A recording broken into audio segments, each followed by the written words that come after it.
Chapter 26. About noon the next day, the boys arrived at the dead tree. They had come for their tools. Tom was impatient to go to the haunted house. Huck was measurably so also, but suddenly said, "Looky here, Tom, do you know what day it is?" Tom mentally ran over the days of the week, and then quickly lifted his eyes with a startled look in them. "My, I never once thought of it, Huck." "Well, I didn't neither, but all at once it popped on to me that it was Friday. Blame it, a body can't be too careful, Huck. We might have got into an awful scrape tackling such a thing on a Friday. Might. Better say we would. There's some lucky days, maybe, but Friday ain't. Any fool knows that. I don't reckon you was the first that found it out, Huck." "Well, I never said I was, did I? And Friday ain't all, neither. I had a rotten bad dream last night. Dreamt about rats." "No, sure sign of trouble. Did they fight?" "No." "Well, that's good, Huck. When they don't fight, it's only a sign that there's trouble around, you know. All we got to do is look mighty sharp and keep out of it. We'll drop this thing for today and play. Do you know Robin Hood, Huck?" "No. Who's Robin Hood?" "Why, he was one of the greatest men that was ever in England, and the best. He was a robber." "Cracky, I wished I was. Who did he rob?" "Only sheriffs and bishops and rich people and kings and such like. But he never bothered the poor. He loved 'em. He always divided up with 'em perfectly square." "Why, he must have been a brick." "I bet you he was, Huck. Oh, he was the noblest man that ever was. They ain't any such men now, I can tell you. He could lick any man in England with one hand tied behind him, and he could take his yew bow and plug a 10-cent piece every time, a mile and a half." "What's a yew bow?" "I don't know. It's some kind of a bow, of course. And if he hit that dime only on the edge, he would set down and cry. And curse. But we'll play Robin Hood. It's nobby fun. I'll learn you." "I'm agreed." So they played Robin Hood all afternoon, now and then casting a yearning eye down upon the haunted house and passing a remark about the morrow's prospects and possibilities there. As the sun began to sink into the west, they took their way homeward athwart the long shadows of the trees, and soon were buried from sight in the forests of Cardiff Hill.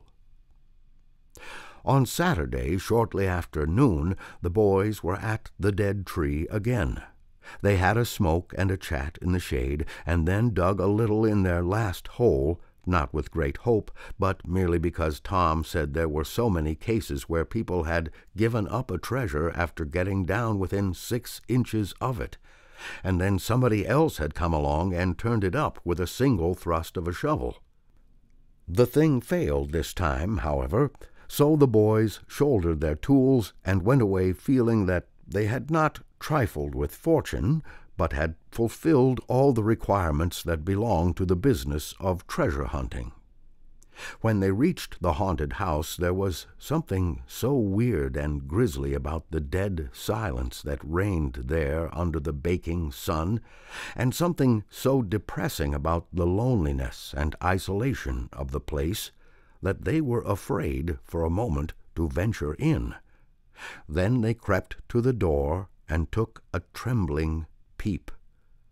They saw a weed-grown, floorless room, unplastered, an ancient fireplace, vacant windows, a ruinous staircase, and here, there, and everywhere hung ragged and abandoned cobwebs. They presently entered, softly, with quickened pulses, talking in whispers, ears alert to catch the slightest sound, and muscles tense and ready for instant retreat. In a little while, familiarity modified their fears, and they gave the place a critical and interested examination, rather admiring their own boldness and wondering at it, too. Next, they wanted to look upstairs. This was something like cutting off retreat, but they got to daring each other, and of course there could be but one result. They threw their tools into a corner and made the ascent. Up there were the same signs of decay. In one corner they found a closet that promised mystery, but the promise was a fraud. There was nothing in it. Their courage was up now and well in hand. They were about to go down and begin work when— "Shh!" said Tom. "What is it?" whispered Huck, blanching with fright. "Shh! There! Hear it?" "Yes." "Oh, my! Let's run! Keep still! Don't you budge! They're coming right toward the door." The boys stretched themselves upon the floor with their eyes to knotholes in the planking and lay there waiting in a mystery of fear. "They've stopped." "No, coming. Here they are. Don't whisper another word, Huck. My goodness, I wish I was out of this." 2 men entered. Each boy said to himself, "There's the old deaf and dumb Spaniard that's been about town once or twice lately. Never saw t'other man before." T'other was a ragged, unkempt creature with nothing very pleasant in his face. The Spaniard was wrapped in a serape. He had bushy white whiskers, long white hair flowed from under his sombrero, and he wore green goggles. When they came in, T'other was talking in a low voice. They sat down on the ground, facing the door, with their backs to the wall, and the speaker continued his remarks. His manner became less guarded, and his words more distinct as he proceeded. "No," said he, "I've thought it all over, and I don't like it. It's dangerous." "Dangerous," grunted the deaf and dumb Spaniard, to the vast surprise of the boys. "Milksop." This voice made the boys gasp and quake. It was Injun Joe's. There was silence for some time. Then Joe said, "What's any more dangerous than that job up yonder? But nothing's come of it." "That's different. Away up the river so, and not another house about. 'Twon't ever be known that we tried, anyway, long as we didn't succeed." "Well, what's more dangerous than coming here in the daytime? Anybody would suspicion that saw us." "I know that, but there weren't any other places handy after that fool of a job. I want to quit this shanty. I wanted to yesterday, only it weren't any use trying to stir out of here with those infernal boys playing over there on the hill right in full view." Those infernal boys quaked again under the inspiration of this remark, and thought how lucky it was that they had remembered it was Friday and concluded to wait a day. They wished in their hearts they had waited a year. The 2 men got out some food and made a luncheon. After a long and thoughtful silence, Injun Joe said, "Look here, lad, you go back up the river where you belong. Wait there till you hear from me. I'll take the chances on dropping into this town just once more for a look. We'll do that dangerous job after I've spied around a little and think things look well for it. Then for Texas, we'll leg it together." This was satisfactory. Both men presently fell to yawning, and Injun Joe said, "I'm dead for sleep. It's your turn to watch." He curled down in the weeds and soon began to snore. His comrade stirred him once or twice, and he became quiet. Presently the watcher began to nod. His head drooped lower and lower. Both men began to snore now. The boys drew a long, grateful breath. Tom whispered, "Now's our chance. Come." Huck said, "I can't. I'd die if they was to wake." Tom urged. Huck held back. At last Tom rose slowly and softly and started alone. But the first step he made wrung such a hideous creak from the crazy floor that he sank down almost dead with fright. He never made a second attempt. The boys lay there counting the dragging moments till it seemed to them that time must be done and eternity growing gray. And then they were grateful to note that at last the sun was setting. Now one snore ceased. Injun Joe sat up, stared around, smiled grimly upon his comrade, whose head was drooping upon his knees, stirred him up with his foot, and said, "Here, you're a watchman, ain't you? All right, though. Nothing's happened. My, have I been asleep? Oh, partly. Nearly time for us to be moving, pard. What'll we do with that little swag we've got left? I don't know. Leave it here as we've always done, I reckon. No use to take it away till we start south.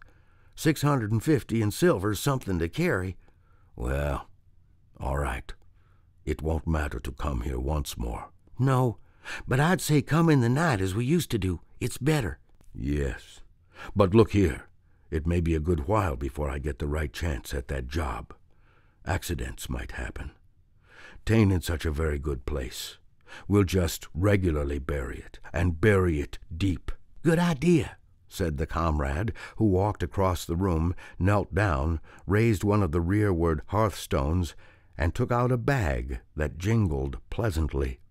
He subtracted from it $20 or $30 for himself and as much for Injun Joe, and passed the bag to the latter, who was on his knees in the corner now, digging with his bowie knife. The boys forgot all their fears, all their miseries, in an instant. With gloating eyes they watched every movement. Luck! The splendor of it was beyond all imagination. $600 was money enough to make half a dozen boys rich. Here was treasure hunting under the happiest auspices. There wouldn't be any bothersome uncertainty as to where to dig. They nudged each other every moment. Eloquent nudges, and easily understood, for they simply meant, "Oh, but ain't you glad now we're here?" Joe's knife struck upon something. "Hello," said he. "What is it?" said his comrade. "Half-rotten plank." "No, it's a box, I believe. Here, bear a hand, and we'll see what it's here for." "Never mind, I broke a hole."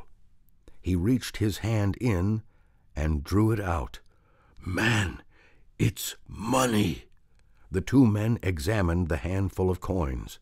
They were gold. The boys above were as excited as themselves, and as delighted. Joe's comrade said, "We'll make quick work of this. There's an old rusty pick over amongst the weeds in the corner, the other side of the fireplace. I saw it a minute ago." He ran and brought the boys' pick and shovel. Injun Joe took the pick, looked it over critically, shook his head, muttering something to himself, and then began to use it. The box was soon unearthed. It was not very large. It was iron-bound, and had been very strong before the slow years had injured it. The men contemplated the treasure a while in blissful silence. "Pard, there's thousands of dollars here," said Injun Joe. "'Twas always said that Murrell's gang used to be around here one summer," the stranger observed. "I know it," said Injun Joe, "and this looks like it, I should say." "Now you won't need to do that job." The half-breed frowned. Said he, "You don't know me. Least you don't know all about that thing. 'Tain't robbery altogether. It's revenge." And a wicked light flamed in his eyes. "I'll need your help in it. When it's finished, then Texas. Go home to your Nance and your kids, and stand by till you hear from me." "Well, if you say so. What'll we do with this? Bury it again?" "Yes." Ravishing delight overhead. "No. By the great Sachem, no." Profound distress overhead. "I'd nearly forgot. That pick had fresh earth on it." The boys were sick with terror in a moment. "What business has a pick and a shovel here? What business with fresh earth on them? What brought them here? And where are they gone? Have you heard anybody? Seen anybody? What? Bury it again and leave them to come and see the ground disturbed? Not exactly. Not exactly. We'll take it to my den." "Why, of course. Might have thought of that before. You mean number 1? "No. Number 2, under the cross. The other place is bad. Too common." "All right. It's nearly dark enough to start." Injun Joe got up and went about from window to window, cautiously peeping out. Presently he said, "Who could have brought those tools here? Do you reckon they can be upstairs?" The boys' breath forsook them. Injun Joe put his hand on his knife, halted a moment, undecided, and then turned toward the stairway. The boys thought of the closet, but their strength was gone. The steps came creaking up the stairs. The intolerable distress of the situation woke the stricken resolution of the lads. They were about to spring for the closet, when there was a crash of rotten timbers, and Injun Joe landed on the ground amid the debris of the ruined stairway. He gathered himself up cursing, and his comrade said, "Now what's the use of all that? If it's anybody, and they're up there, let them stay there. Who cares? If they want to jump down now and get into trouble, who objects? It'll be dark in 15 minutes, and then let them follow us if they want to. I'm willing. In my opinion, whoever hove those things in here caught a sight of us and took us for ghosts or devils or something. I'll bet they're running yet." Joe grumbled a while. Then he agreed with his friend that what daylight was left ought to be economized in getting things ready for leaving. Shortly afterward they slipped out of the house in the deepening twilight and moved toward the river with their precious box. Tom and Huck rose up, weak but vastly relieved, and stared after them through the chinks between the logs of the house. Follow? Not they. They were content to reach ground again without broken necks and take the townward track over the hill. They did not talk much. They were too much absorbed in hating themselves, hating the ill luck that made them take the spade and the pick there. But for that, Injun Joe never would have suspected. He would have hidden the silver with the gold to wait there till his revenge was satisfied, and then he would have had the misfortune to find that money turn up missing. Bitter, bitter luck that the tools were ever brought there. They resolved to keep a lookout for that Spaniard when he should come to town, spying out for chances to do his revengeful job, and follow him to number 2, wherever that might be. Then a ghastly thought occurred to Tom. "Revenge? What if he means us, Huck?" "Oh, don't," said Huck, nearly fainting. They talked it all over, and as they entered town they agreed to believe that he might possibly mean somebody else, at least that he might at least mean nobody but Tom, since only Tom had testified. Very, very small comfort it was to Tom to be alone in danger. Company would be a palpable improvement, he thought. Chapter 27. The adventure of the day mightily tormented Tom's dreams that night. 4 times he had his hands on that rich treasure, and 4 times it wasted to nothingness in his fingers as sleep forsook him and wakefulness brought back the hard reality of his misfortune. As he lay in the early morning recalling the incidents of his great adventure, he noticed that they seemed curiously subdued and far away, somewhat as if they happened in another world or in a time long gone by. Then it occurred to him that the great adventure itself must be a dream. There was one very strong argument in favor of this idea, namely that the quantity of coin he had seen was too vast to be real. He had never seen as much as $50 in one mass before, and he was like all boys of his age and station in life, in that he imagined that all references to hundreds and thousands were mere fanciful forms of speech, and that no such sums really existed in the world. He never had supposed for a moment that so large a sum as $100 was to be found in actual money in anyone's possession. If his notions of hidden treasure had been analyzed, they would have been found to consist of a handful of real dimes and a bushel of vague, splendid, ungraspable dollars. But the incidents of his adventure grew sensibly sharper and clearer under the attrition of thinking them over, and so he presently found himself leaning to the impression that the thing might not have been a dream after all. This uncertainty must be swept away. He would snatch a hurried breakfast and go and find Huck. Huck was sitting on the gunwale of a flatboat, listlessly dangling his feet in the water and looking very melancholy. Tom concluded to let Huck lead up to the subject. If he did not do it, then the adventure would be proved to have been only a dream. "Hello, Huck." "Hello yourself." Silence for a minute. "Tom, if we'd 'a' left the blamed tools at the dead tree, we'd 'a' got the money." "Oh, ain't it awful?" "'Tain't a dream, then. 'Tain't a dream. Somehow, I most wish it was. Dogged if I don't, Huck." "What ain't a dream?" "Oh, that thing yesterday. I've been half thinking it was." "Dream? If them stairs hadn't broke down, you'd 'a' seen how much dream it was. I've had dreams enough all night, with that patch-eyed Spanish devil going for me all through 'em. Rot him." "No, not rot him. Find him. Track the money." "Tom, we'll never find him. A feller don't have only one chance for such a pile, and that one's lost. I'd feel mighty shaky if I was to see him, anyway." "Well, so'd I, but I'd like to see him anyway and track him out to his number 2. Number 2. Yes, that's it. I've been thinking about that, but I can't make nothing out of it. What do you reckon it is?" "I don't know. It's too deep.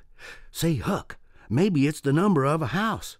"Goody. No, Tom, that ain't it. If it is, it ain't in this one-horse town. There ain't no numbers here." "Well, that's so. Let me think a minute. Here, it's the number of a room in a tavern, you know." "Oh, that's the trick. They ain't only 2 taverns. We can find out quick. You stay here, Huck, till I come." Tom was off at once. He did not care to have Huck's company in public places. He was gone half an hour. He found that in the best tavern, number 2 had long been occupied by a young lawyer, and was still so occupied. In the less ostentatious house, number 2 was a mystery. The tavern-keeper's young son said it was kept locked all the time, and he never saw anybody go into it or come out of it except at night. He did not know any particular reason for this state of things, had some little curiosity, but it was rather feeble, had made the most of the mystery by entertaining himself with the idea that the room was haunted, had noticed that there was a light in there the night before. "That's what I've found out, Huck. I reckon that's the very number 2 we're after." "I reckon it is, Tom. Now what you going to do? Let me think." Tom thought a long time. Then he said, "I'll tell you. The back door of that number 2 is the door that comes out into that little close alley between the tavern and that old rattle-trap of a brick store. Now you get hold of all the door keys you can find, and I'll nip all of Auntie's, and the first dark night we'll go there and try 'em. And mind you, keep a lookout for Injun Joe, because he said he was going to drop into town and spy around once more for a chance to get his revenge. If you see him, just follow him.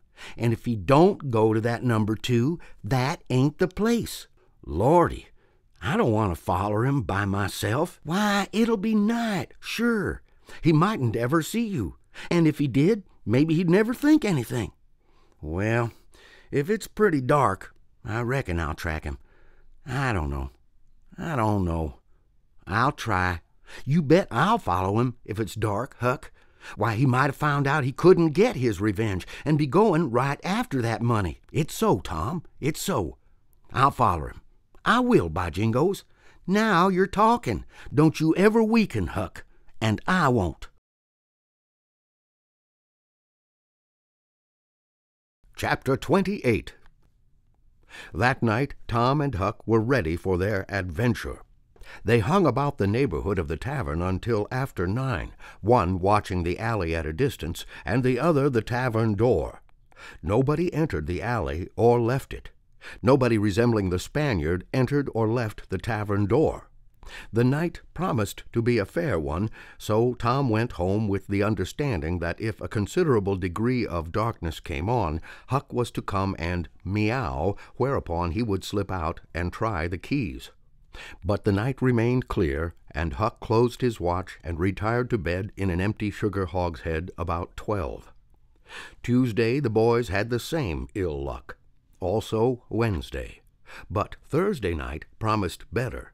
Tom slipped out in good season with his aunt's old tin lantern and a large towel to blindfold it with. He hid the lantern in Huck's sugar hogshead, and the watch began. An hour before midnight, the tavern closed up, and its lights, the only ones thereabouts, were put out. No Spaniard had been seen. Nobody had entered or left the alley. Everything was auspicious. The blackness of darkness reigned. The perfect stillness was interrupted only by occasional mutterings of distant thunder. Tom got his lantern, lit it in the hogshead, wrapped it closely in the towel, and the two adventurers crept in the gloom toward the tavern. Huck stood sentry, and Tom felt his way into the alley. Then there was a season of waiting anxiety that weighed upon Huck's spirits like a mountain. He began to wish he could see a flash from the lantern. It would frighten him, but it would at least tell him that Tom was alive yet. It seemed hours since Tom had disappeared. Surely he must have fainted. Maybe he was dead. Maybe his heart had burst under terror and excitement. In his uneasiness, Tom found himself drawing closer and closer to the alley, fearing all sorts of dreadful things, and momentarily expecting some catastrophe to happen that would take away his breath. There was not much to take away, for he seemed only able to inhale it by thimblefuls, and his heart would soon wear itself out the way it was beating. Suddenly there was a flash of light, and Tom came tearing by him. "Run!" said he. "Run for your life!" He needn't have repeated it. Once was enough. Huck was making 30 or 40 miles an hour before the repetition was uttered. The boys never stopped till they reached the shed of a deserted slaughterhouse at the lower end of the village. Just as they got within its shelter, the storm burst and the rain poured down. As soon as Tom got his breath, he said, "Huck, it was awful. I tried 2 of the keys just as soft as I could, but they seemed to make such a power of racket that I couldn't hardly get my breath. I was so scared. They wouldn't turn in the lock either.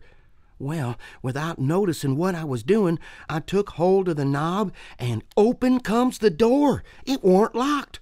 I hopped in and shook off the towel, and great Caesar's ghost!" What did you see, Tom?" "Huck, I most stepped onto Injun Joe's hand." "No." "Yes, he was laying there, sound asleep on the floor, with his old patch on his eye and his arms spread out." "Lordy, what did you do? Did he wake up?" "No, never budged. Drunk, I reckon. I just grabbed that towel and started." "I'd have never thought of the towel, I bet." "Well, I would. My aunt would make me mighty sick if I lost it." "Say, Tom, did you see that box?" "Huck, I didn't wait to look around. I didn't see the box. I didn't see the cross. I didn't see anything but a bottle and a tin cup on the floor by Injun Joe. Yes, I saw 2 barrels and lots more bottles in the room. Don't you see now what's the matter with that haunted room?" "How?" "Why, it's haunted with whiskey. Maybe all the temperance taverns have got a haunted room. Hey, Huck?" "Well, I reckon maybe that's so. Who'd have thought such a thing? But say, Tom, now's a mighty good time to get that box, if Injun Joe's drunk." "It is that. You try it." Huck shuddered. "Well, no, I reckon not. And I reckon not, Huck. Only 1 bottle alongside of Injun Joe ain't enough. If there'd been 3, he'd be drunk enough, and I'd do it." There was a long pause for reflection, and Tom said, "Looky here, Huck, let's not try that thing any more till we know Injun Joe's not in there. It's too scary. Now, if we watch every night, we'll be dead sure to see him go out sometime or other, and then we'll snatch that box quicker'n lightning." "Well, I'm agreed. I'll watch the whole night long, and I'll do it every night, too, if you'll do the other part of the job." "All right, I will. All you gotta do is to trot up Hooper Street a block and meow, and if I'm asleep, you throw some gravel at the window, and that'll fetch me." "Agreed, and good as wheat. Now, Huck, the storm's over, and I'll go home. It'll begin to be daylight in a couple of hours. You go back and watch that long, will you?" "I said I would, Tom, and I will. I'll haunt that tavern every night for a year. I'll sleep all day, and I'll stand watch all night." "That's all right. Now, where you going to sleep? In Ben Rogers' hayloft? He lets me, and so does his pap's nigger man, Uncle Jake. I tote water for Uncle Jake whenever he wants me to." and any time I ask him he gives me a little something to eat if he can spare it. That's a mighty good nigger, Tom. He likes me because I don't ever act as if I was above him. Sometimes I've set right down and eat with him, but you needn't tell that. A body's got to do things when he's awful hungry he wouldn't want to do as a steady thing. Well, if I don't want you in the daytime, I'll let you sleep. I won't come bothering around. Anytime you see something's up in the night, just skip right around and meow. Chapter 29. The first thing Tom heard on Friday morning was a glad piece of news. Judge Thatcher's family had come back to town the night before. Both Injun Joe and the treasure sank into secondary importance for a moment, and Becky took chief place in the boy's interest. He saw her, and they had an exhausting good time playing High Spy and Gully Keeper with a crowd of their schoolmates. The day was completed and crowned in a peculiarly satisfactory way. Becky teased her mother to appoint the next day for the long-promised and long-delayed picnic, and she consented. The child's delight was boundless, and Tom's not more moderate. The invitations were sent out before sunset, and straightway the young folks of the village were thrown into a fever of preparation and pleasurable anticipation. Tom's excitement enabled him to keep awake until a pretty late hour, and he had good hopes of hearing Huck's meow and of having his treasure to astonish Becky and the picnickers with next day. But he was disappointed. No signal came that night. Morning came, eventually, and by 10 or 11 o'clock a giddy and rollicking company were gathered at Judge Thatcher's, and everything was ready for a start. It was not the custom for elderly people to mar picnics with their presence. The children were considered safe enough under the wings of a few young ladies of 18 and a few young gentlemen of 23 or thereabouts. The old steam ferry boat was chartered for the occasion. Presently the gay throng filed up the main street laden with provision baskets. Sid was sick and had to miss the fun. Mary remained at home to entertain him. The last thing Mrs. Thatcher said to Becky was, "You'll not get back till late. Perhaps you'd better stay all night with some of the girls that live near the ferry landing, child." "Then I'll stay with Susie Harper, Mama." "Very well, and mind and behave yourself, and don't be any trouble." Presently, as they tripped along, Tom said to Becky, "Say, I'll tell you what we'll do. 'Stead of going to Joe Harper's, we'll climb right up the hill and stop at the Widder Douglas's. She'll have ice cream. She has it most every day, dead loads of it, and she'll be awful glad to have us." "Oh, that will be fun." Then Becky reflected a moment and said, "But what will Mama say? How will she ever know?" The girl turned the idea over in her mind and said reluctantly, "I reckon it's wrong, but—" "But shucks, your mother won't know, and so what's the harm? All she wants is that you'll be safe, and I bet you she'd have said go there if she'd have thought of it. I know she would." The Widder Douglas's splendid hospitality was a tempting bait. It and Tom's persuasions presently carried the day. So it was decided to say nothing to anybody about the night's program. Presently it occurred to Tom that maybe Huck might come this very night and give the signal. The thought took a deal of the spirit out of his anticipations. Still, he could not bear to give up the fun at Widow Douglas's. And why should he give it up, he reasoned. The signal did not come the night before, so why should it be any more likely to come tonight? The sure fun of the evening outweighed the uncertain treasure, and, boylike, he determined to yield to the stronger inclination and not allow himself to think of the box of money another time that day. 3 miles below town the ferry boat stopped at the mouth of a woody hollow and tied up. The crowd swarmed ashore, and soon the forest distances and craggy heights echoed far and near with shoutings and laughter. All the different ways of getting hot and tired were gone through with, and by the rovers straggled back to camp fortified with responsible appetites, and then the destruction of the good things began. After the feast there was a refreshing season of rest and chat in the shade of spreading oaks. By and by somebody shouted, "Who's ready for the cave?" Everybody was. Bundles of candles were procured, and straightway there was a general scamper up the hill. The mouth of the cave was up the hillside, an opening shaped like a letter A. Its massive oaken door stood unbarred.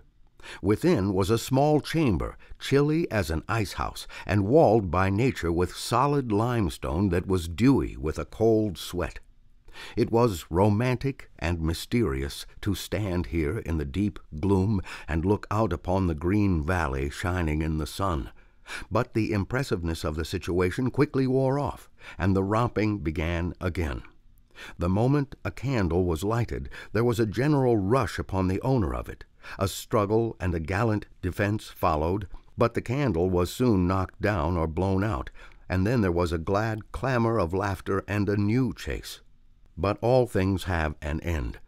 By and by the procession went filing down the steep descent of the main avenue, the flickering rank of lights dimly revealing the lofty walls of rock, almost to their point of junction 60 feet overhead. This main avenue was not more than 8 or 10 feet wide.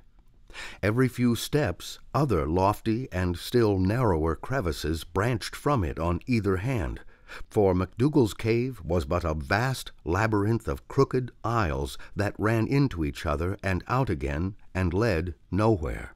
It was said that one might wander days and nights together through its intricate tangle of rifts and chasms, and never find the end of the cave, and that he might go down and down and still down into the earth, and it was just the same, labyrinth underneath labyrinth, and no end to any of them. No man knew the cave. That was an impossible thing. Most of the young men knew a portion of it, and it was not customary to venture much beyond this known portion. Tom Sawyer knew as much of the cave as anyone. The procession moved along the main avenue some 3/4 of a mile, and then groups and couples began to slip aside into branch avenues, fly along the dismal corridors, and take each other by surprise at points where the corridors joined each other again. Parties were able to elude each other for the space of half an hour without going beyond the known ground. By and by one group after another came straggling back to the mouth of the cave, panting, hilarious, smeared from head to foot with tallow drippings, daubed with clay, and entirely delighted with the success of the day. Then they were astonished to find that they had been taking no note of time, and that night was about at hand. The clanging bell had been calling for half an hour. However, this sort of close to the day's adventures was romantic and therefore satisfactory. When the ferry-boat with her wild freight pushed into the stream, nobody cared sixpence for the wasted time but the captain of the craft. Huck was already upon his watch when the ferry-boat's lights went glinting past the wharf. He heard no noise on board, for the young people were as subdued and still as people usually are who are nearly tired to death. He wondered what boat it was and why she did not stop at the wharf, and then he dropped her out of his mind and put his attention upon his business. The night was growing cloudy and dark. 10 o'clock came, and the noise of vehicles ceased. Scattered lights began to wink out. All straggling foot passengers disappeared. The village betook itself to its slumbers and left the small watcher alone with the silence and the ghosts. 11 o'clock came, and the tavern lights were put out.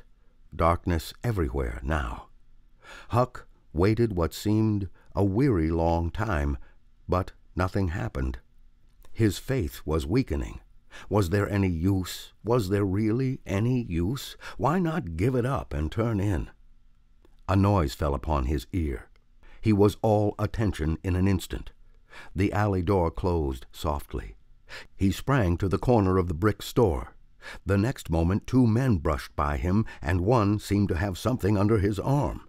It must be that box. So they were going to move the treasure. Why call Tom now? It would be absurd. The men would get away with the box and never be found again. No, he would stick to their wake and follow them. He would trust to the darkness for security from discovery. So, communing with himself, Huck stepped out and glided along behind the men, cat-like, with bare feet, allowing them to keep just far enough ahead not to be invisible. They moved up the river street 3 blocks, then turned to the left up a cross street. They went straight ahead then until they came to the path that led up Cardiff Hill. This they took. They passed by the old Welshman's house halfway up the hill without hesitating, and still climbed upward. Good, thought Huck, they will bury it in the old quarry. But they never stopped at the quarry. They passed on, up the summit. They plunged into the narrow path between the tall sumac bushes and were at once hidden in the gloom. Huck closed up and shortened his distance now, for they would never be able to see him. He trotted along a while, then slackened his pace, fearing he was gaining too fast, moved on a piece, then stopped altogether. Listened. No sound. None, save that he seemed to hear the beating of his own heart. The hooting of an owl came from over the hill. Ominous sound. But no footsteps. Heavens, was everything lost? He was about to spring with winged feet when a man cleared his throat not 4 feet from him. Huck's heart shot into his throat, but he swallowed it again. And then he stood there shaking as if a dozen agues had taken charge of him at once, and so weak that he thought he must surely fall to the ground. He knew where he was. He knew he was within 5 steps of the stile leading into Widow Douglas's grounds. Very well, he thought, let them bury it there. It won't be hard to find. Now there was a voice, a very low voice, Injun Joe's. Damn her. Maybe she's got company. There's lights, late as it is. I can't see any. That was the stranger's voice, the stranger of the haunted house. A deadly chill went to Huck's heart. This then was the revenge job. His thought was to fly. Then he remembered that the Widow Douglas had been kind to him more than once, and maybe these men were going to murder her. He wished he dared venture to warn her, but he knew he didn't dare. They might come and catch him. He thought all this and more in the moment that elapsed between the stranger's remark and Injun Joe's next, which was, "Because the bush is in your way. Now, this way. Now you see, don't you?" Yes. Well, there is company there, I reckon. Better give it up. Give it up? And I just leaving this country forever? Give it up, and maybe never have another chance. I tell you again, as I've told you before, I don't care for her swag. You may have it. But her husband was rough on me. Many times he was rough on me. And mainly he was the justice of the peace that jugged me for a vagrant. And that ain't all. It ain't a millionth part of it. He had me horsewhipped. Horsewhipped in front of the jail like a nigger, with all the town looking on. Horsewhipped. Do you understand? He took advantage of me and died. But I'll take it out of her. Oh, don't kill her. Don't do that. Kill? Who said anything about killing? I would kill him if he was here, but not her. When you want to get revenge on a woman, you don't kill her. Bosh. You go for her looks. You slit her nostrils. You notch her ears like a sow. My God, that's... Keep your opinion to yourself. It will be safest for you. I'll tie her to the bed. If she bleeds to death, is that my fault? I'll not cry if she does. My friend, you'll help in this thing, for my sake. That's why you're here.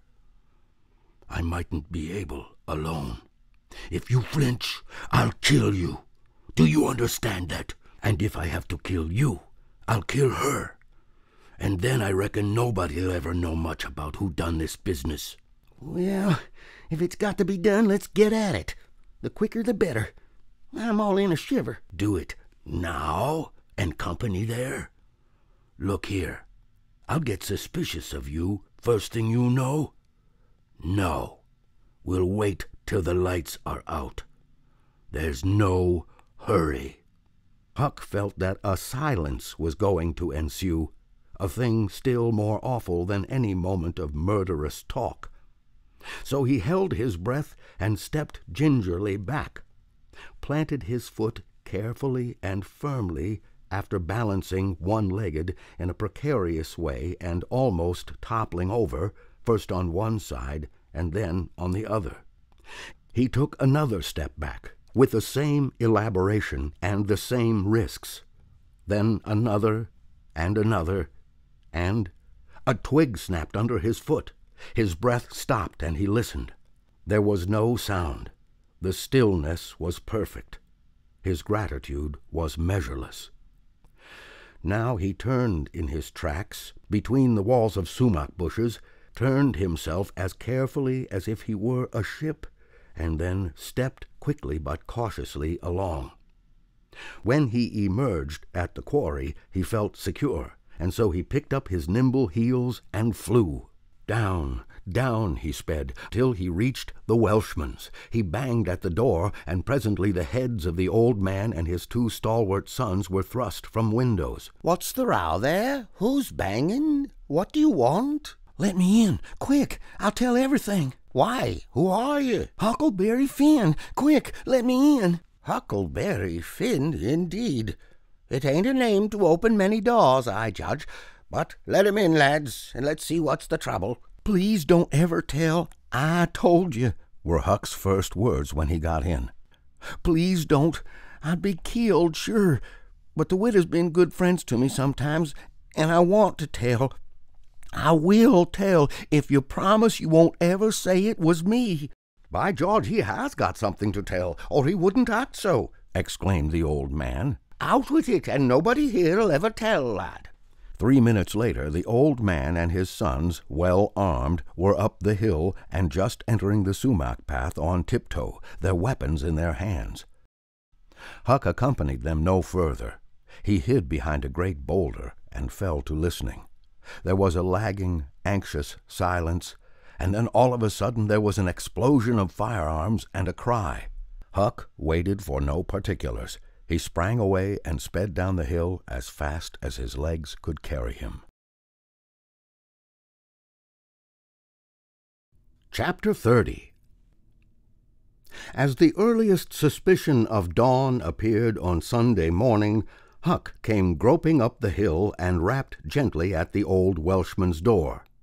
The inmates were asleep, but it was a sleep that was set on a hair trigger on account of the exciting episode of the night. A call came from the window. "Who's there?" Huck's scared voice answered in a low tone. "Please let me in. It's only Huck Finn." "It's a name that can open this door night or day, lad, and welcome." These were strange words to the vagabond boy's ears, and the pleasantest he had ever heard. He could not recollect that the closing word had ever been applied in his case before. The door was quickly unlocked, and he entered. Huck was given a seat, and the old man and his brace of tall sons speedily dressed themselves. "Now, my boy, I hope you're good and hungry, because breakfast will be ready as soon as the sun's up, and we'll have a piping hot one, too. Make yourself easy about that. I and the boys hoped you'd turn up and stop here last night." "I was awful scared," said Huck, "and I run. I took out when the pistols went off, and I didn't stop for 3 mile. I've come now because I wanted to know about it, you know, and I come before daylight because I didn't want to run across them devils, even if they was dead." "Well, poor chap, you do look as if you've had a hard night of it, but there's a bed here for you when you've had your breakfast. No, they ain't dead, lad. We are sorry enough for that. You see, we knew right where to put our hands on them by your description, so we crept along on tiptoe till we got within 15 feet of 'em. Dark as a cellar, that sumac path was, and just then I found I was going to sneeze. It was the meanest kind of luck. I tried to keep it back, but no use. 'Twas bound to come, and it did come. I was in the lead with my pistol raised, and when the sneeze started those scoundrels a-rustling to get out of the path, I sung out, 'Fire, boys!' and blazed away at the place where the rustling was. So did the boys. But they were off in a jiffy, those villains, and we after them down through the woods. I judge we never touched them. They fired a shot apiece as they started, but their bullets whizzed by and didn't do us any harm. As soon as we lost the sound of their feet, we quit chasing and went down and stirred up the constables. They got a posse together and went off to guard the river bank, and as soon as it is light, the sheriff and his gang are going to beat up the woods.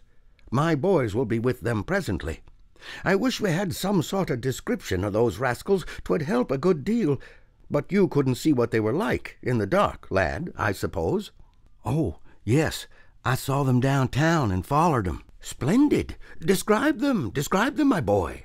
"One's the old deaf and dumb Spaniard that's been around here once or twice, and t'other's a mean-looking, ragged—" "That's enough, lad. We know the men. Happened on them in the woods back of the widow's one day, and they slunk away. Off with you, boys, and tell the sheriff. Get your breakfast tomorrow morning." The Welshman's sons departed at once.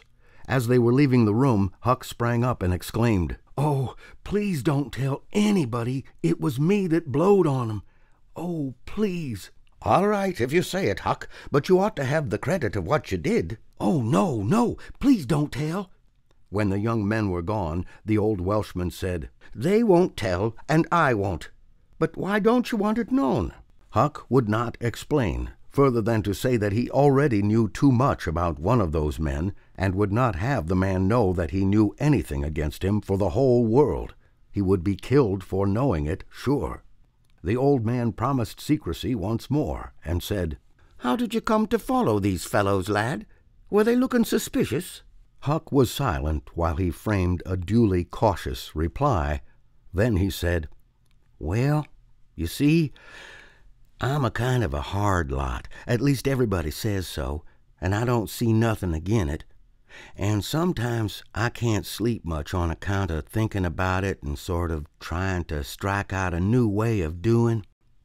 That was the way of it last night. I couldn't sleep, and so I come along up street about midnight, a-turning it all over, and when I got to that old shackly brick store by the Temperance Tavern, I backed up agin the wall to have another think.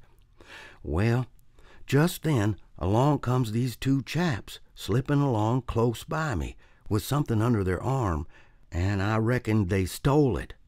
One was a-smoking, and t'other one wanted a light, so they stopped right before me, and the cigars lit up their faces, and I see that the big one was the deaf and dumb Spaniard, by his white whiskers and the patch on his eye, and t'other one was a rusty, ragged-looking devil." "Could you see the rags by the light of the cigars?" This staggered Huck for a moment. Then he said, "Well, I don't know, but somehow it seems as if I did." "Then they went on, and you—" "Follered 'em, yes, that was it. I wanted to see what was up. They sneaked along so. I dogged 'em to the widder's stile, and stood in the dark, and heard the ragged one beg for the widder, and the Spaniard swear he'd spile her looks just as I told you and your two." "What? The deaf and dumb man said all that?" Huck had made another terrible mistake. He was trying his best to keep the old man from getting the faintest hint of who the Spaniard might be, and yet his tongue seemed determined to get him into trouble in spite of all he could do. He made several efforts to creep out of his scrape, but the old man's eye was upon him, and he made blunder after blunder. Presently the Welshman said, "My boy, don't be afraid of me. I wouldn't hurt a hair of your head for all the world. No, I'd protect you. I'd protect you. This Spaniard is not deaf and dumb. You've let that slip without intending it. You can't cover that up now. You know something about that Spaniard that you want to keep dark. Now trust me. Tell me what it is. And trust me, I won't betray you." Huck looked into the old man's honest eyes a moment, then bent over and whispered in his ear, "'Tain't a Spaniard. It's Injun Joe."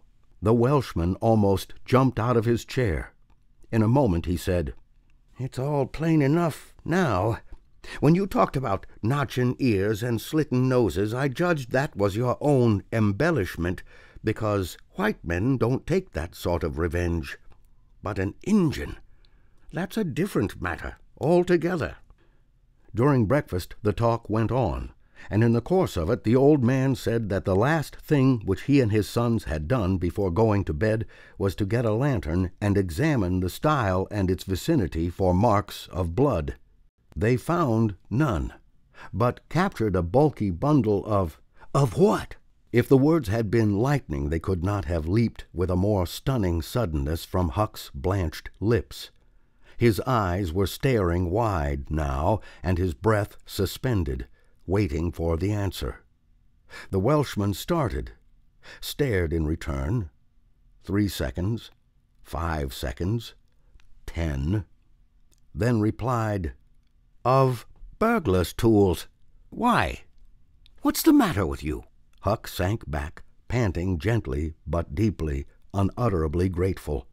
The Welshman eyed him gravely, curiously, and presently said, "Yes, burglar's tools. That appears to relieve you a good deal. But what did give you that turn? What were you expecting we'd found?" Huck was in a close place. The inquiring eye was upon him. He would have given anything for material for a plausible answer. Nothing suggested itself. The inquiring eye was boring deeper and deeper. A senseless reply offered. There was no time to weigh it, so at a venture he uttered it, feebly. "Sunday school books, maybe?" Poor Huck was too distressed to smile, but the old man laughed loud and joyously, shook up the details of his anatomy from head to foot, and ended by saying that such a laugh was money in a man's pocket, because it cut down the doctor's bill like everything. Then he added, "Poor old chap, you're white and jaded. You ain't well a bit. No wonder you're a little flighty and off your balance. But you'll come out of it. Rest and sleep will fetch you out all right, I hope." Huck was irritated to think he had been such a goose and betrayed such a suspicious excitement, for he had dropped the idea that the parcel brought from the tavern was the treasure as soon as he had heard the talk at the widow's stile. He had only thought it was not the treasure, however. He had not known that it wasn't. And so the suggestions of a captured bundle was too much for his self-possession. But on the whole he felt glad the little episode had happened, for now he knew beyond all question that the bundle was not the bundle, and so his mind was at rest and exceedingly comfortable. In fact, everything seemed to be drifting just in the right direction now. The treasure must still be in number 2. The men would be captured and jailed that day, and he and Tom would seize the gold that night without any trouble or any fear of interruption. Just as breakfast was completed, there was a knock at the door. Huck jumped for a hiding place, for he had no mind to be connected even remotely with the late event. The Welshman admitted several ladies and gentlemen, among them the widow Douglas, and noticed that groups of citizens were climbing up the hill to stare at the stile. So the news had spread. The Welshman had to tell the story of the night to the visitors. The widow's gratitude for her preservation was outspoken. "Don't say a word about it, madam. There's another that you're more beholden to than you are to me or my boys, maybe, but he don't allow me to tell his name. We wouldn't have been there but for him." Of course this excited a curiosity so vast that it almost belittled the main matter, but the Welshman allowed it to eat into the vitals of his visitors, and through them be transmitted to the whole town, for he refused to part with his secret. When all else had been learned, the widow said, "I went to sleep reading in bed, and slept straight through all that noise. Why didn't you come and wake me?" "We judged it warn't worth while. Those fellows warn't likely to come again.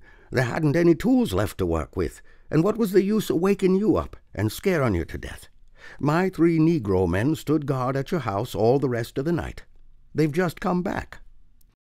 More visitors came, and the story had to be told and retold for a couple of hours more. There was no Sabbath school during day school vacation, but everybody was early at church. The stirring event was well canvassed. News came that not a sign of the 2 villains had been yet discovered. When the sermon was finished, Judge Thatcher's wife dropped alongside of Mrs. Harper as she moved down the aisle with the crowd and said, "Is my Becky going to sleep all day? I just expected she would be tired to death." "Your Becky?" "Yes," with a startled look. "Didn't she stay with you last night?" "Why, no." Mrs. Thatcher turned pale and sank into a pew, just as Aunt Polly, talking briskly with a friend, passed by. Aunt Polly said, "Good morning, Mrs. Thatcher. Good morning, Mrs. Harper. I've got a boy that's turned up missing. I reckon my Tom stayed at your house last night, one of you, and now he's afraid to come to church. I've got to settle with him." Mrs. Thatcher shook her head feebly and turned paler than ever. "He didn't stay with us," said Mrs. Harper, beginning to look uneasy. A marked anxiety came into Aunt Polly's face. "Joe Harper, have you seen my Tom this morning?" "No'm. When did you see him last?" Joe tried to remember, but was not sure he could say. The people had stopped moving out of church. Whispers passed along, and a boding uneasiness took possession of every countenance. Children were anxiously questioned, and young teachers. They all said they had not noticed whether Tom and Becky were on board the ferry boat on the homeward trip. It was dark. No one thought of inquiring if anyone was missing. One young man finally blurted out his fear that they were still in the cave. Mrs. Thatcher swooned away. Aunt Polly fell to crying and wringing her hands. The alarm swept from lip to lip, from group to group, from street to street, and within 5 minutes the bells were wildly clanging and the whole town was up.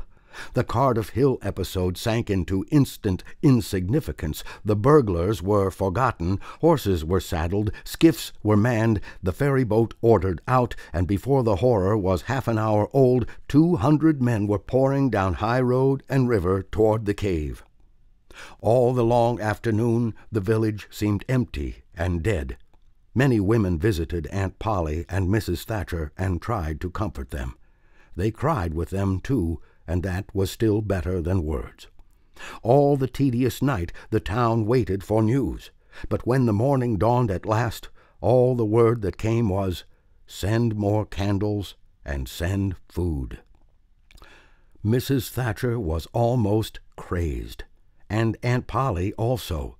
Judge Thatcher sent messages of hope and encouragement from the cave, but they conveyed no real cheer.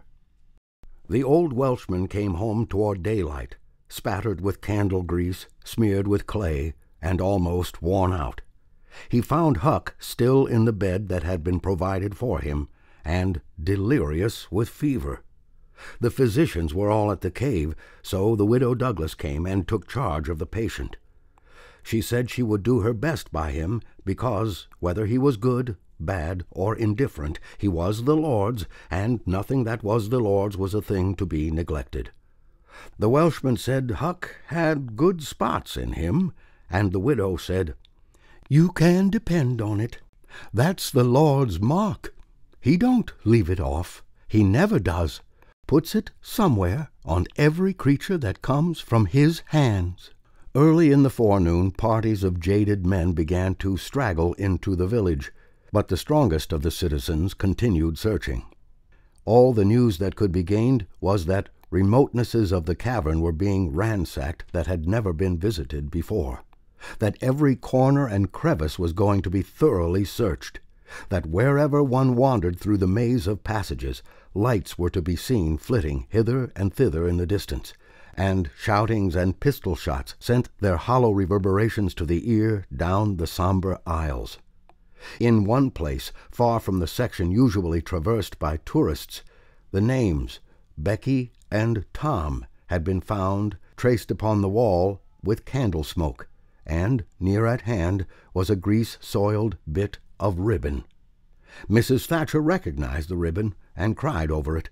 She said it was the last relic she should ever have of her child, and that no other memorial of her could ever be so precious, because this one parted latest from the living body before the awful death came.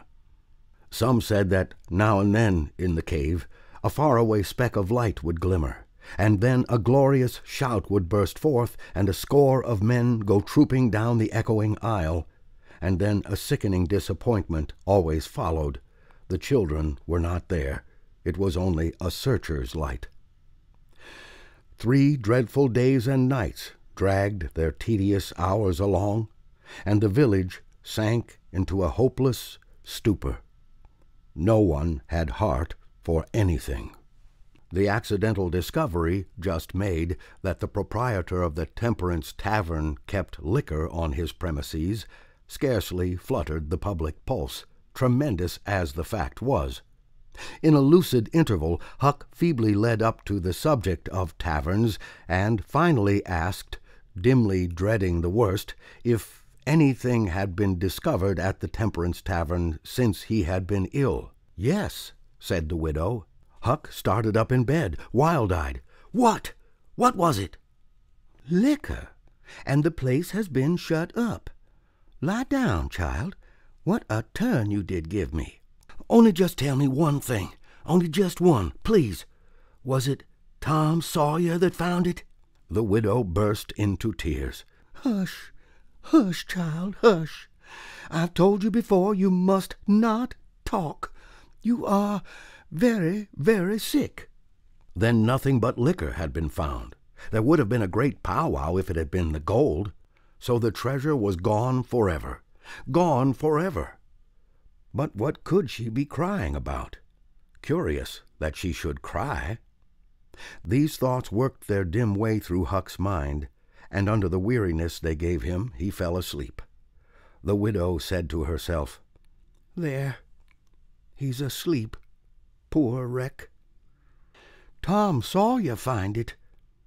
Pity but somebody could find Tom Sawyer. But there ain't many left now that's got hope enough, or strength enough, either, to go on searching.